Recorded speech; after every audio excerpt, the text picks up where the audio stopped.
ஐயா வணக்கம். வள்ளலார் வாழ்க்கை வரலாறு 13வது பாகத்தை பார்ப்போம்.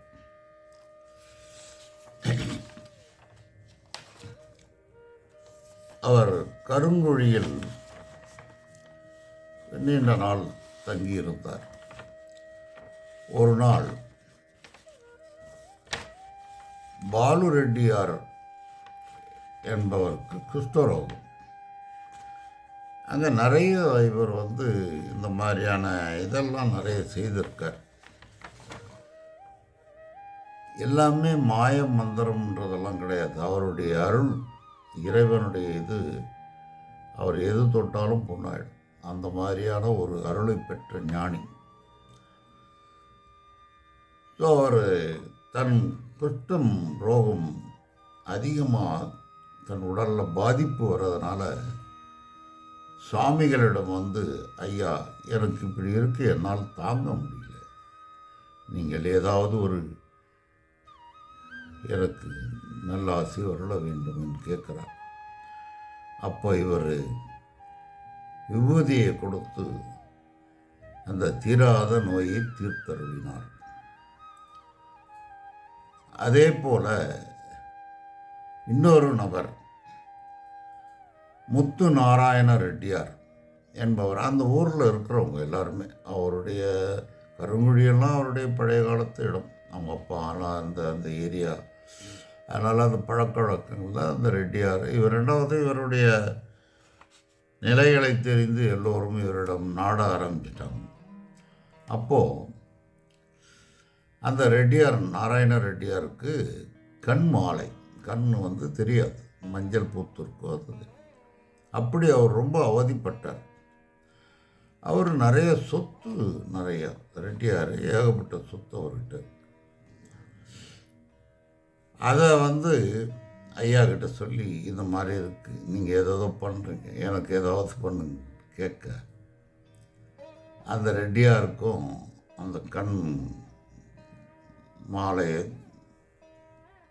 நிவர்த்தி பண்ணி நல்ல பார்வையை உண்டாக்கி கொடுத்தார். அதில் ரொம்ப மனம் மகிழ்ந்து, ஏன்னா இவ்வளோ நாள் பார்வையே குறைஞ்சிருந்தது, இப்போ நல்லா தெரியுதுன்னா பெரிய ஆனந்தம் வரத்தான் செய்யும். மனம் மகிழ்ந்து அவர் தம் சொத்துக்களை முழுவதையும் ஐயாவை கொடுத்துட்டார். அவ்வளவு மன திருப்தி, ஒரு ஆச்சரியம். இது நடக்காதுன்னு நடந்து வாழ்க்கையில் நினைக்கும் பொழுது நடந்ததுன்னா அது பெரிய இது. ஆனால் அந்த சொத்துக்களை எல்லாம் வாரி அவரிடம் வழங்கினார். அவர் சொன்னார், நான் ஏற்றுக்க மாட்டேன், இந்த சொத்து எனக்கு வேண்டாம். உனக்கு விருப்பம் இருந்தால் நீ, அங்கே ஒரு கோயில் இருக்குது, அந்த ஊரில் சீனிவாச பெருமாள் கோயில்னு ஒன்று இருந்தது, அந்த கோயிலுக்கு எழுதி வச்சுட்டு அப்படின்னு அவர் சொல்ல, அவரும் அந்த ரெட்டியாரும் சீனிவாச பெருமாள் கோயிலுக்கு அந்த சொத்தை எழுதி வச்சுட்டார். இதனெல்லாம் சில கேள்விகள் தோன்றலாம். இவர் சுத்த சைவம், அப்படி இருக்கிறவர் ஒரு பெருமாள் கோயிலுக்கு உதவி பண்ணு அப்படின்னு சொல்ல முடியுமா? அப்போ பெருமாளை இவர் விரும்புகிறாரா? இல்லைன்னா ஒரு குழப்பம் ஏற்படக்கூடிய ஒரு நிலை தான். ஆனால் அதெல்லாம் மனிதர்களாகி நாம் இருக்கும் பார்த்தீங்களா, நமக்கு தான் அதெல்லாம் பிரச்சனை. அந்த மாதிரியான அருளாளர்களுக்கு நீ பெருமாளை காட்டினாலும் சரி, கிறிஸ்துவ இதை ஜீசஸை காட்டினாலும் சரி, யாரை காட்டினாலும் அதனுடைய பேஸ், அதாவது அடிபாகம், அந்த தத்துவத்தின் அதிலிருந்து தான் அவங்க பேசுவாங்க. அதை நல்லா தெரிஞ்சவங்க அதில் எந்த கடவுளும் ஒன்று, இதை பொதுவாக மக்கள் சொல்லுவாங்க. அது பழமொழியெல்லாம் கூட இருக்குது, அறியும் சிவனும் ஒன்று, அறியாத வாயில மண். இதெல்லாம் மேலான ஒரு போக்கில் சொல்கிற பழமொழிகள். சில பழமொழிகள் நல்லாயிருக்கும், சில பழமொழி இதெல்லாம் ஒரு அவ்வளோ பெருசாக ஏற்றுக்க முடியாது. இது சாதாரண மனிதர்கள் சொல்வது தவறு. அவங்க அறியாமை. 2 பேர் சாமி ஒன்று தான் அப்படின்றது. 2 சாமியும் ஒன்றுன்றது நீ உணர்ந்தியா? உன் உணர்விலே அது இருக்கா? சும்மா வாய் சொல்லுக்காகவும் 4 பேருக்காகவும் எது இருந்தான்னா அப்படின்னா ஒன்றுத்தில் கூட உனக்கு உறுதியான ஒரு தெளிவு இல்லை. அந்த தெளிந்த நீராக இருந்தால் எதுவாக இருந்தால் கரெக்ட். அப்போ அவங்க மாதிரி ஆட்கள் புரிந்தவர்கள், தத்துவத்தை அறிந்தவர்கள், சைவ நெறியை போகிறவங்களாம் எல்லாம் ஒன்றாக தெரியும். உலகில் இல்லை. அதாவது பாவம் புண்ணியம் கிடையாதுன்றான். புண்ணியமும் கிடையாது, பாவம் கிடையாது. எல்லாருக்கும் அதில் இல்லை. புண்ணியம் செய்த பாவம் செய்துட்டா ஐயோ அதுக்கு ஒரு புண்ணியம் செய்யணும், இப்படி தானே மிரண்டுக்குன்னு இருக்கும். அதுலேருந்து தெளிந்து வெளியே வரும்போது புண்ணியமும் கிடையாது, பாவமும் கிடையாது. அப்படி இருக்கிற நிலை அவர் அதில் முழுமை பெற்றவர்.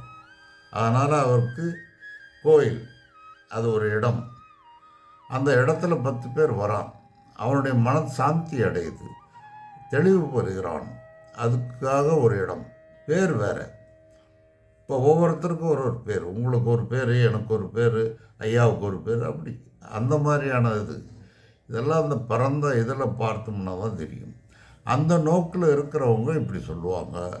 அதை பற்றி நீங்கள் கேட்டிங்கன்னா ஐயா ராமரை பற்றி பாடியிருக்காரு, இப்போ வைணவத்தை பற்றி குறிப்புகள் கொடுத்துருக்காரு, வைணவர்களை விட அதிகமான உள்ளாழங்களை நோண்டி கொடுத்துருக்காரு. இதெல்லாம் பொது நிலை, சைவ நிலை. சைவ நிலை சத்திய நிலை.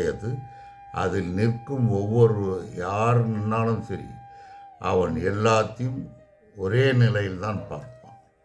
அந்த நிலையில் தான் அவர் சீனிவாச பெருமாள் இன்றும் அங்கே போனாங்கன்னா அந்த கோயிலுக்கு போயிட்டு வராங்க. அந்த ஒரு பழக்கம் ஏற்பட்டு.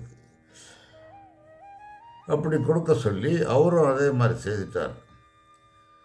அதுக்கப்புறம் ஐயா அவர்களுக்கு இருந்துகிட்டே இருப்பார். ஒரு இயற்கை வாசம்ன்ட்டு திடீர்னு ஒரு மரம் செடி கொடியெல்லாம் இருக்கிற இடத்துல போய் அமைதியாக உட்காந்து அது ஆனந்த கூத்தாடிட்டு இருப்பார். அது ஒரு இயற்கை வாசம் சொல்கிறது. இயற்கை வாசம்னா மனிதர்கள் 4 பேர் இருக்கிற கூட்டத்தை விட 4 செடி கொடி மனம் அந்த குளிர்ந்த இடத்துல போய் உட்காந்தா, அதாவது எதிர்மறையான செய்கைகள் அங்கே கிடையாது. ஒரு 10 பேர் சேர்ந்துருந்தானா அதில் 2 பேர் எதிர்மறையானவனாக இருப்பான், அதில் அறகுறையும் இருக்கும். அதனால் முழுமையான ஒரு இருக்காது. இதில் தான் தான் பெரியது, தான் தான் திருத்தணுன்ற மாதிரி ஒரு தலைமையில் இருப்போம் நம்ம. அப்படி அதை விரும்பாத இயற்கையோடு ஒத்த ஒரு இடத்துல போய் உட்காந்து பார்த்தா அலாதியான ஒரு இன்பத்தை அவர் அடைந்து மனமகிழ்ந்து இருப்பார். அது ஒரு பெரிய இறை நிலையில் பார்த்திங்கன்னா தியானம் பண்ணி ஆனந்தமாக இருக்கான் அப்படின்லாம் சொல்கிற மாதிரி அது ஒரு இயற்கையோடு இருக்கிறதுல பொழுது போகிறது பெரிய விஷயம். அது ஒரு ஆனந்த நிலை தான். அப்படி அவர் என்ன பண்ணார், அவர் போகிறப்போ கூட எப்போவுமே ஒரு 10 பேர் இருந்துட்டு தானே இருக்காங்க. தனியாக நீங்கள்லாம் இங்கே இருங்கப்பான்ட்டு அவர் போகிறதில்ல. சரி அந்த இதுக்கு போகலாமா, அந்த மாமரத்தண்டு போகலாம் அப்படின்ட்டு இவர் போகிறாரு. போகும்போது இந்த 10 பேரை கூட வரோம். போகிற வழியில் என்ன ஆகிடுது, மழை அடிக்குது. திடீர் மழை வந்தது. அந்த மழையில் எல்லாரும் நனைஞ்சிட்டாங்க. இவர் ஒரு துளி தண்ணீர் கூட தன் ஆடையில் படலை, நனையலை. அது எல்லோருக்கும் ஒரு ஆச்சரியம். ஐயா நினைவே இல்லையே, எப்படி இதுன்னு. இதெல்லாம் தான் அவருடைய ஒரு மகிமை. இதெல்லாம் எப்படி நம்ம சொல்கிறோம், இதை கேட்டு நம்ம ஆனந்தப்பட்டுக்க வேண்டியதான வழிய. மாயம் மந்திரம் கிடையாது, சித்து விளையாடுறது கிடையாது. சித்தெல்லாம் அவர் விளையாட மாட்டார், சித்தர் கிடையாது. சித்து விளையாடுறது அவருக்கு பிடிக்காது. இது இயற்கை ஞானம்னு சொல்லலாம். இயற்கை அவர் நினைக்கல, அதோடு உறவாடுறார். அவரும் இந்த சைவம்ன்றது என்னன்னா, மனிதன் இயற்கையோடு ஒத்து வாழணுன்ற ஒரு அறநெறியை புகுத்துவது தான் சைவம். தனித்து நீ ஒரு இதாக வாழக்கூடாது, குருடனாய் வாழக்கூடாது. அதுதான் சைவம் சொல்கிறது. இந்த இயற்கையோடு, இயற்கை என்பது இறைவன், இறைவன் தான் இயற்கை, அதனுடைய நீதியோடு நீ ஒத்து வாழ்வேயானால் அதுவும் நீ ஒன்று. அதனால் அந்த மழை அவரை நினைக்கல. அப்போது எல்லாரும் பார்த்து வியப்படைந்தனர். இந்த மாதிரி அவர் நாட்களை தள்ளி ஒரு நாளாக போகிறது, நிறைய பிரசங்கம் பண்ணுறது, பல விதமான நிகழ்ச்சிகளில் இருந்து இப்படியே காலம் 16 வருடங்கள் அவர் கருங்குழியிலே தங்கிட்டார். அவருடைய காலம் 16 வருடங்கள் தங்கியிருந்தார். அங்கே ஒரு விநாயகர் கோயில் இருக்குது. அந்த விநாயகர் கோயிலுக்கு 4 அடி பதிகங்களும் பாடி அருளினார். என்ன முடியுமோ இவரால் எல்லாத்தையும் செய்துடுறது. அதுக்கப்புறம் என்ன பண்ணார், கூடலூர் அப்பாசாமி செட்டியார்னு ஒருத்தர். கூடலூர்னால் கடலூர் இப்போ சொல்கிறோம் இல்லையா, அது கூடலூர். அப்பா பக்கத்தில் தான் இருக்குது. கருமொழி அந்த ஏரியாலாம் கொஞ்சம் கிட்ட இருக்கும். அப்பாசாமி செட்டியார் அவர் அழைக்கிறார். ஐயா இவரை பற்றி கேள்விப்பட்டு அவர் வந்து அழைக்கிறார். அங்கே போய் தங்கியிருக்கார். அந்த தங்கியிருக்கும் பொழுதும் அங்கே இருக்கிற அன்பர்கள் இவரை பற்றி தான் நிறைய எல்லாருக்கும் அறிமுகமாக ஆரம்பிச்சிடுச்சு. இப்படி ஒரு மனிதர் இருக்கார், இந்த மாதிரி செய்கிறார் போகிறான்னு பிரபல்யமாக அங்கும் வந்து நிறைய பேர் இவரை பிரசங்கம் கேட்க, இவர்கிட்ட நல்ல வார்த்தைகளை கேட்க முற்பட்டனர். அதுக்கெல்லாம் அவர் எல்லாருக்கும் அறநெறிகளை புகுத்தி எடுத்துரைத்து அவர்களை தெளிவுபடுத்தி வந்தார். அப்போது தேவநாயகம் பிள்ளை ஒருவர் இருந்தார். தெய்வநாயகம் அவருடைய தகப்பனார் வயதானவர் காலமடைந்தார். காலமடையும் நேரத்தில், உயிர் போகும் நேரத்தில் அவருக்கு சொல்கிறார், ஒரு முக்காடு போட்டுட்டு ஒருவர் வருவார். அவர் வந்து உன் மேலே கோபப்பட்டு கையில் இருக்க தடியால் அடிப்பார். அடித்தார்னா அவர் கேட்குற கேள்வி பதில் சொல்லு. அவர் ஒரு உத்தமர். அவரையே நீ வாழ்க்கையில் இதுவாக எடுத்துக்கணும், ஞானாசிரியராக நீ ஏற்றுக்கொள்ள வேண்டும். ஏன்னா தன் பிள்ளை வந்து அவருக்கு பிரியமில்லாத சிலதில் செய்கைகள் இருப்பதால் அவருக்கு ஒரு நல்லது நடக்கணுன்ற ஆசையில் தகப்பனார் அவரை ஞானாசிரியராக கொள், அப்போ தான் உன் வாழ்க்கை அறநெறியில் செல்லும் என்று கூறி அவங்க அப்பா இறந்துட்டார். அதுக்கப்புறம் ஒரு நாள் ஐயா அவர்கள் அந்த தெய்வநாயகம் பிள்ளை வீட்டுக்கு போகிறார். இவருக்கு கூப்பிட்டு சொல்லணும் அதெல்லாம் இல்லை, தன்னாலே எல்லாமே அறிஞ்சிடுவார். இங்கே இந்த ஆள் இருக்கான், அங்கே இந்த ஆள் இருக்கான், இவன் இதை அப்படின்னு மொத்த உலகமே அவருக்கு எல்லாமே தெரியும். அப்படி ஆகிப்படுது. ஸோ தெய்வநாயகம் பிள்ளை வீட்டுக்கு போயிட்டு கையில் ஒரு கொம்பு வச்சுருக்கார், சின்ன தடி. அதில் அடித்து இவர் தான் அவங்க அப்பாவான்னு கேட்டிருக்காரு. அப்போ அந்த தெய்வநாயகம் பிள்ளை வந்து புரிஞ்சுக்கிட்டார், இவர் தான் நம்ம அப்பா சொன்னது. உடனே ஐயா கிட்ட, ஐயா தன்னை ஆட்கொள்ள வேண்டும், என்னுடைய தகப்பனார் இப்படி சொல்லிட்டு போயிருக்கார் என்று அவர்கிட்ட சொல்லி அவரிடம் சரணடைகிறார். ஆனால் அவர் என்ன தொழில் பண்ணிட்டு இருந்தார்னா, நிறைய ரசாயனங்களை பயன்படுத்தி இரும்பை தங்கமாக்கணும், செம்பை தங்கமாக்கணும். அதில் பெரும் முயற்சி பண்ணிகிட்ருக்கார்.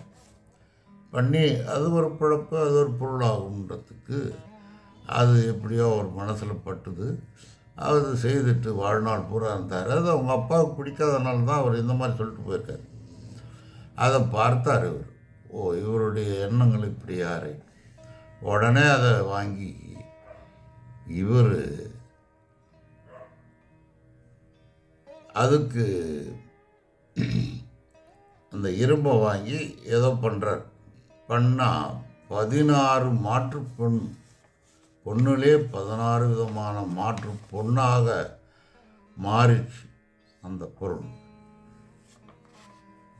காட்டினதும் இவர் இந்த தெய்வநாயகம் பிள்ளைக்கு ரொம்ப ஆச்சரியம். என்னடா நம்ம இவ்வளோ நாள் பண்ணோம், ஒன்றும் இல்லை, ஐயா வந்து என்னமோ பண்ணார், இந்த மாதிரி 16 விதமான தங்கங்களை செய்து காட்டிட்டாரு அப்படின்னு ஒரு விதத்தில் ஆசைப்பட்டார். இது நமக்கு கிடைக்கணும். ஐயா சொன்னார், இச்சை இருக்கிறவனுக்கு இது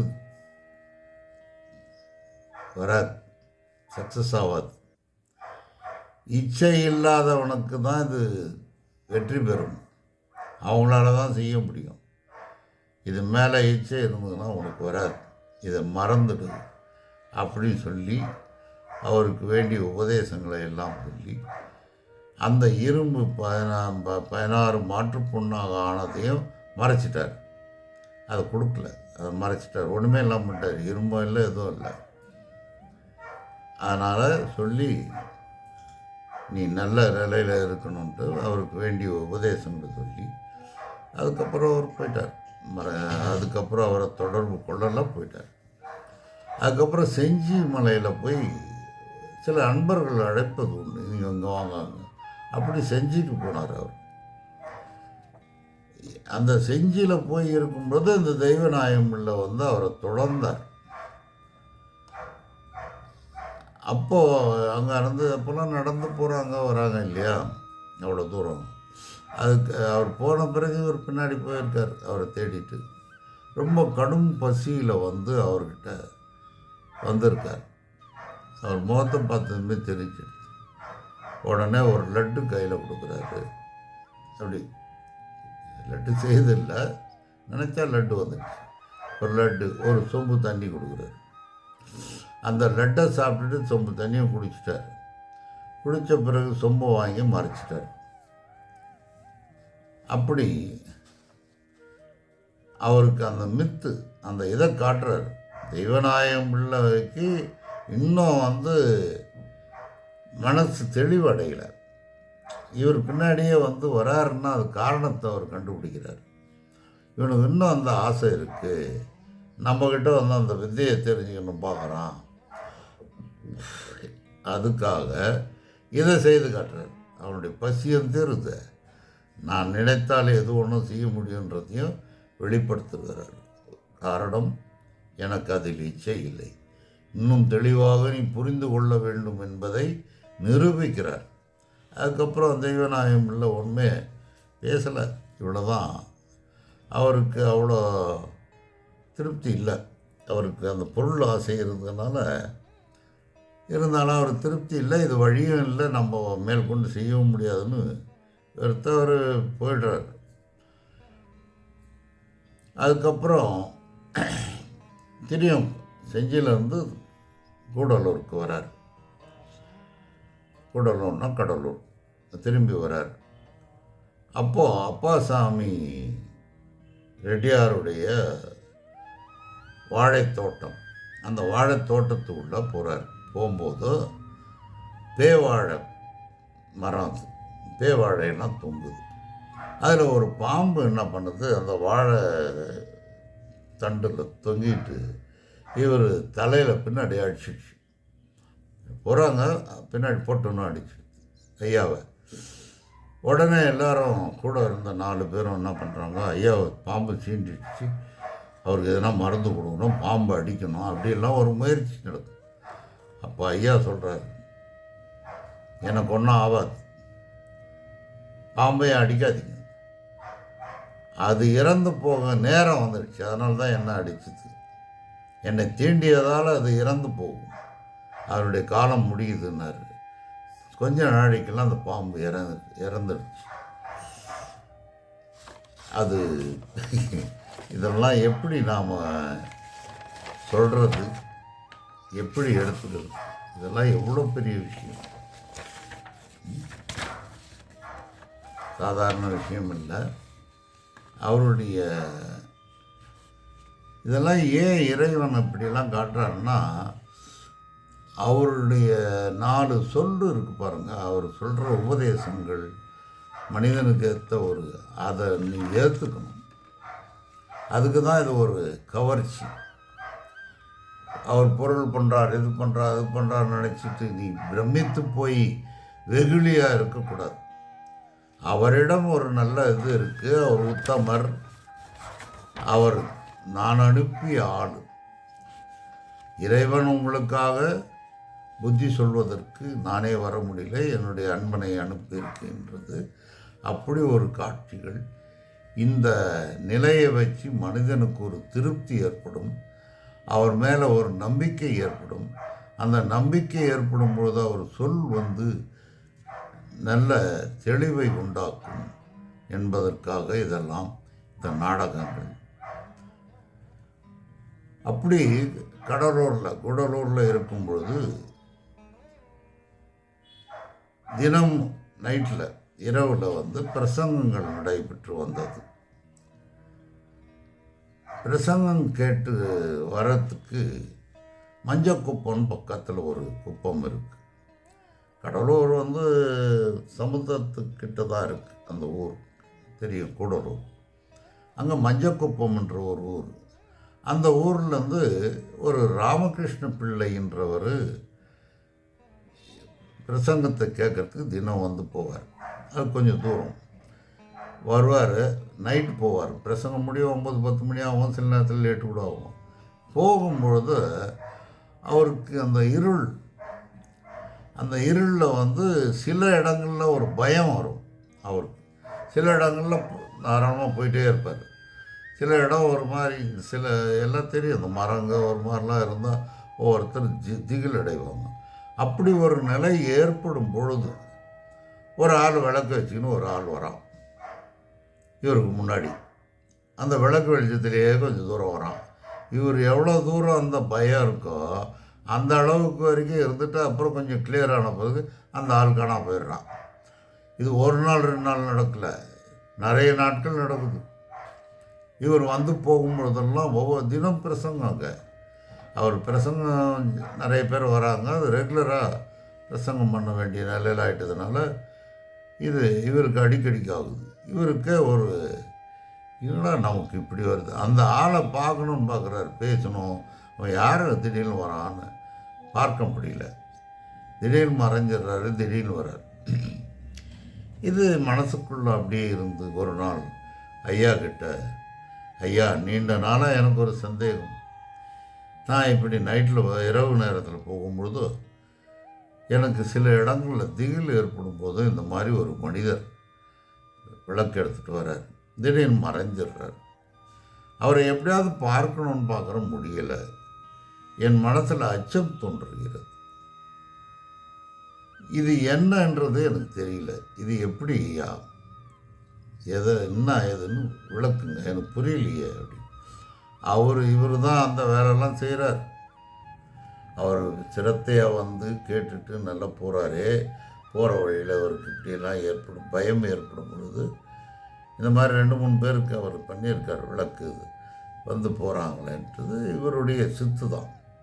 ஆனால் அதை அவர் சொல்லலை. நான் தான்மா ஏற்பாடு பண்ணேன், நான் தான் அனுப்பிச்சேன், உனக்கு பயப்படுறேன்னா தற்பெருமை ஆகிடும்.